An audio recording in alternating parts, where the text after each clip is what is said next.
Hello बच्चों, VNM chemistry में आप लोगों का बहुत बहुत स्वागत है। तो आज हम लोग फिर से एक इंपॉर्टेंट क्वेश्चन के ऊपर बात करेंगे बच्चों। यहाँ पर क्वेश्चन को पढ़ते हैं सबसे पहले। Which of the following compound gives basic as well as acidic oxide after thermal decomposition. यहाँ पर चार कंपाउंड गिवन है।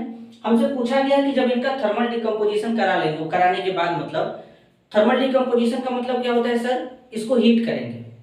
जब हीट करेंगे तो थर्मली वो दो पार्ट में ब्रेक हो जाएगा। जैसे कोई कंपाउंड है, हीट करने पर वो दो पार्ट में सेपरेट हो जाता है, टूट जाता है, ब्रेक हो जाता है, उसे बोलते हैं डिकम्पोजिशन। अब थर्मल का मतलब होता है हीट करके, तो थर्मल डिकम्पोजिशन हो गया।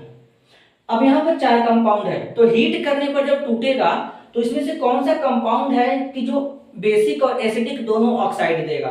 तो सबसे पहले एक एक करके डिस्कस करते हैं बच्चों। यहाँ पर तो सबसे पहले एक एक कंपाउंड को हीट करते हैं और देखते हैं कहां पर एसिडिक और बेसिक ऑक्साइड दोनों बनता है। और ये बड़ा ही खूबसूरत और इंपॉर्टेंट क्वेश्चन है, तो ध्यान से समझेंगे। सबसे पहले है बच्चों पोटेशियम क्लोरेट। पोटेशियम क्लोरेट का फॉर्मूला है 2K, यहाँ पर KClO3 है।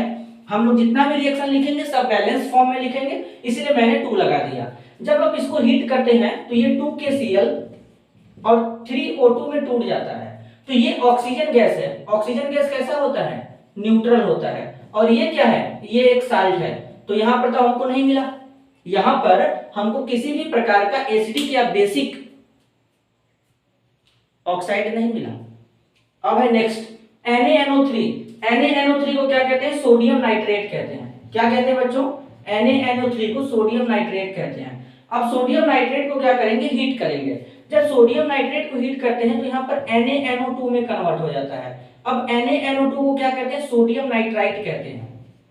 जैसे ये NaNO3 था, सोडियम नाइट्रेट, मैं लिख देता हूं सोडियम नाइट्रेट, और ये है सोडियम नाइट्राइट, सोडियम नाइट्राइट।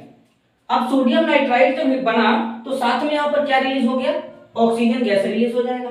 तो ये भी हमारा एक साल्ट बन गया और यहाँ पर ये ऑक्सीजन गैस फिर से न्यूट्रल हो गया। मतलब इन दोनों के हीट करने पर तो नहीं मिला। अब जरा तीसरे वाले को चेक करते हैं, सोडियम कार्बोनेट है।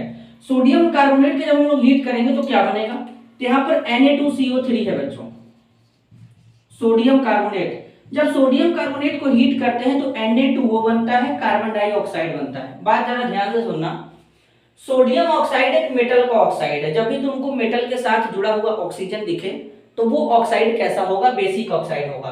तो मेटल के ऑक्साइड क्या होते हैं, बेसिक नेचर के होते हैं, तो यहाँ पर ये बेसिक ऑक्साइड हो जाएगा। अब CO2 है। CO2 हमारा कार्बन डाइऑक्साइड है। तो जब भी तुमको नॉन मेटल के साथ ऑक्सीजन जुड़ा हुआ दिखे वो एसिडिक ऑक्साइड होगा। नॉन मेटल के ऑक्साइड एसिडिक नेचर के होते हैं, तो ये कैसा ऑक्साइड होगा, एसिडिक ऑक्साइड होगा। बात समझ में आया। नेक्स्ट है कैल्शियम कार्बोनेट, CaCO3। जब तुम CaCO3 को लोगे, कैल्शियम कार्बोनेट को, एक बार मैं देख लूं नीचे नहीं लिख रहा हो ज्यादा, नहीं तो दिक्कत हो जाएगा। नहीं है, सब सही है। तो कैल्शियम कार्बोनेट को हीट करते हैं तो कैल्शियम ऑक्साइड और कार्बन डाइऑक्साइड में ब्रेक होता है। कैल्शियम ऑक्साइड एक मेटल का ऑक्साइड है, तो ये कैसा ऑक्साइड हो जाएगा, बेसिक ऑक्साइड हो जाएगा बच्चों। कार्बन डाइऑक्साइड एक एसिडिक ऑक्साइड हो जाएगा, एसिडिक ऑक्साइड हो जाएगा। तो यहां पर ये तरीके से यहां पर मिलेगा। अच्छा, डेल्टा बनाने का मतलब होता है कि हीटिंग। डेल्टा का मतलब जब भी मैं यहां पर बनाऊंगा तुम समझोगे हीटिंग। केमिस्ट्री में जब भी डेल्टा बनाया जाता है इसका मतलब हीट कर रहे हैं। हीट करने पर अगर कोई कंपाउंड ब्रेक होता है तो उसको थर्मल डिकम्पोजिशन या उष्मीय अपघटन कहते हैं। बात समझ में आया। तो यहाँ पर कौन से वो दो कंपाउंड है जो हमारे एसिडिक और बेसिक सॉल्ट दे रहे हैं, ऑक्साइड दे रहे हैं, तो वो दो हैं, एक है C, दूसरा है D। तो ये यहाँ पर फाइनल आंसर होगा C और D। यानी ये MCQ क्वेश्चन था, मल्टीपल चॉइस क्वेश्चन था। MCQ का मतलब जिसमें एक से ज्यादा ऑप्शन सही होते हैं।